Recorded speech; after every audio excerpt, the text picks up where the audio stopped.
156 acres లో spread అయి ఉన్న ఈ temple world largest Hindu temple. 81 ఆలయాలు, 39 మండపాలు, 21 గోపురాలు, 7 ప్రాకారాలు కలిగిన ఈ ఆలయాన్ని చోళులు, పాండ్యులు, హోయసల, విజయనగర సామ్రాజ్య రాజులు కలిసి తరాలు పాటు నిర్మించారు. ఇదే మన తమిళనాడులోని శ్రీరంగం. శ్రీరంగం అనగానే ప్రతి ఒక్కరికి గుర్తొచ్చేది మాత్రం ఈ రాజగోపురం. ఇది నిజంగా గోపురాలకే రాజు. 13 అంతస్తులు, 236 అడుగుల ఎత్తుతో ఉన్న ఈ గోపురం ఏషియాలోనే అతిపెద్ద గోపురం. అయితే ఇది నిర్మించటానికి దాదాపు 400 ఏళ్లు పట్టింది.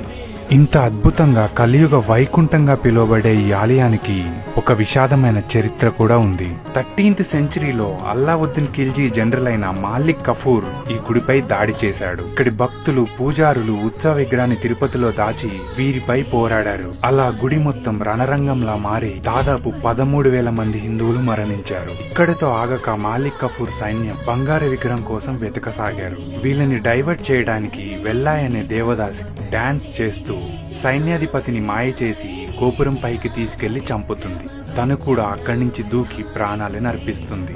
మీరు చూస్తే గుడిలో 20 గోపురాలు రంగులతో అద్భుతంగా ఉంటే ఒక్క ఈ గోపురం మాత్రమే తెల్లగా ఉంటుంది. తన త్యాగానికి గుర్తుగా ఈ గోపురాన్ని ఎప్పుడు తెల్లని సున్నంతో ఉంచుతారు. చూశారు కదా, శ్రీరంగం ఒక ఆర్కిటెక్చరల్ మార్వెలే కాదు, ఎన్నో త్యాగాలతో మన కోసం దాచిన ఒక అద్భుతం. సో తప్పకుండా చూడండి.